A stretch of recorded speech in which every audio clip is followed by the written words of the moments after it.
All right, I said I would make a video on emotionally processing, being emotionally intelligent, as well as working through negative belief work. So I'm going to be doing that.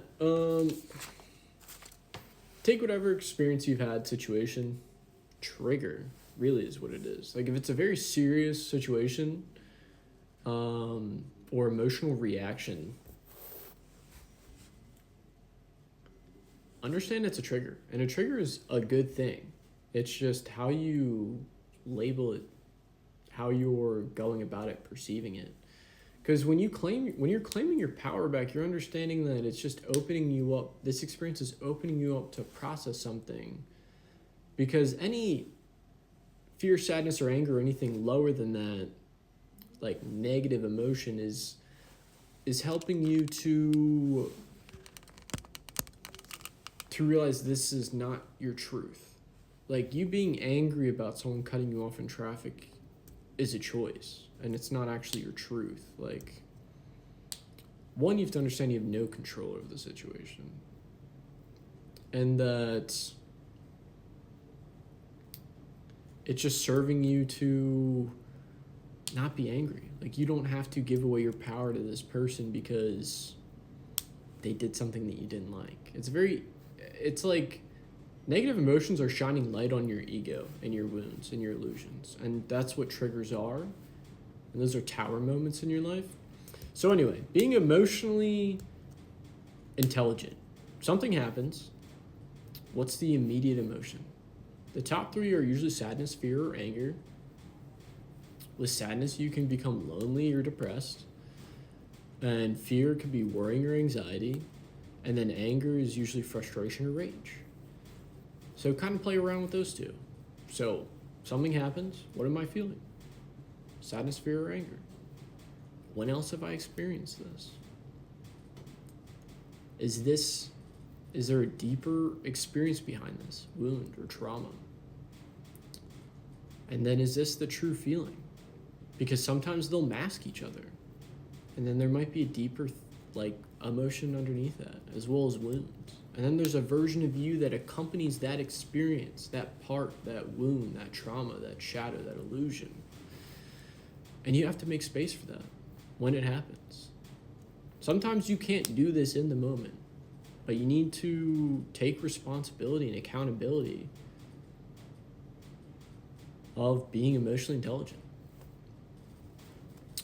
So, as in, I can't fully process and create space for this sadness, fear, or anger right now, but I will do this later when I get a chance, where I can actually sit and process and not react and overthink or be overstimulated or completely shut down and freeze or flight, whatever, fawn.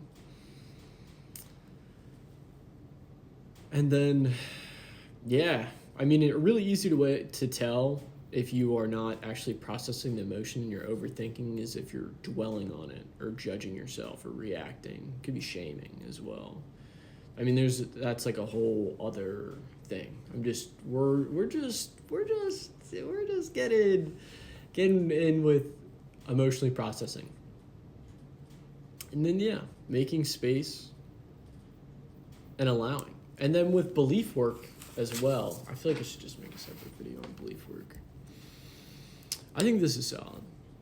Make space internally. Don't just think it. Like, you have to, where is it coming up in your body? Allow this part of you to be recognized. Breathe into it. Feel the sensation. Emotions are feeling. And you have to allow them to run through.